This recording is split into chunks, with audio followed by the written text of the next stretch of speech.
మన ప్రభువును రక్షకుడైన యేసుక్రీస్తు నామంలో ఈ యొక్క మెసేజ్ వింటున్న ప్రతి ఒక్కరికి నా హృదయపూర్వకమైన వందనాలు. ప్రియమైన సహోదరి సహోదరులారా, అమ్మలారా, అక్కలారా, ఒక్కొక్కసారి మన జీవితం ఎంతో దిగజారిన పరిస్థితుల్లోనికి వెళ్ళిపోతుంది. ఒక్కొక్కసారి మన ఆరోగ్య పరిస్థితి ఎంతో క్షీణించిపోతూ ఉంటుంది. ఒక్కొక్కసారి మన జీవితంలో మన బంధువులే మనల్ని అవమానించి ఉండవచ్చు, మన స్నేహితులే మనల్ని దూరం చేసి ఉండవచ్చు, మన అనుకున్న వాళ్ళే మనల్ని వదిలిపెట్టి వెళ్ళిపోవచ్చు. కానీ యేసు ప్రభులు వారు అంటున్నాడు కదా, భయపడకుము, నేను నీకు తోడై ఉన్నానని వాగ్దానం చేసిన దేవుడు నమ్మదగిన దేవుడు. కాబట్టి మనలో ఉన్న భయాన్ని తీసేసుకొని దేవుని మీద ఆధారపడితే దేవుడే నిన్ను కాచి కాపాడతాడు. నువ్వు ఏ పరిస్థితుల్లో ఉన్నా దేవుడు నా పక్షాన ఉన్నాడని ధైర్యంగా నిలబడు. ఒక్కొక్కసారి మనము తొందరపడుతూ ఉంటాము. అయ్యో, ఏంటి నా ఆరోగ్య పరిస్థితి, ఏంటి నా జీవిత పరిస్థితి, ఏంటి నా కుటుంబ పరిస్థితి అని తొందరపడుతూ ఉంటాము.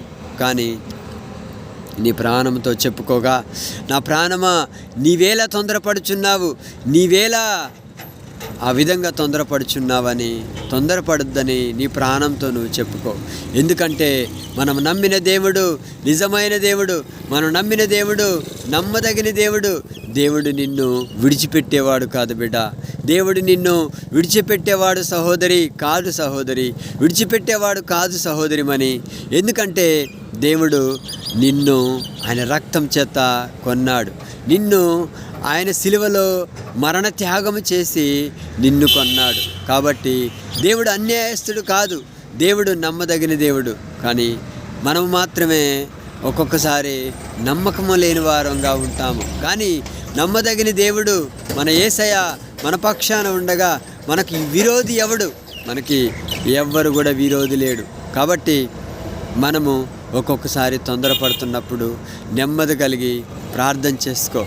మనలో ఆ ప్రార్థన అనుభవం ఉంటే దేవుడు మనల్ని ఖచ్చితంగా కాపాడుతాడు. దేవుడు ఖచ్చితంగా మనల్ని రక్షిస్తాడు. దేవుడు ఖచ్చితంగా మనల్ని ఏ విషయంలోనైనా తొందరపడనీయకుండా నెమ్మదిని, శాంతిని, సమాధానాలను దయచేస్తాడు. ఇట్టి మాటలు దేవుడు దీవించాలని మనసారా కోరుకుంటూ ఈ మాటలు ముగిస్తున్నాను. దేవుడి మాటలను దీవించునుగాక. విన్న వాళ్ళ అందరి జీవితంలో ఈ వాక్యము నెరవేరునుగాక. ఆమేన్. Praise the lord. సహోదరుడు మీ సహోదరుడు K Samuel. Hallelujah. Praise the lord.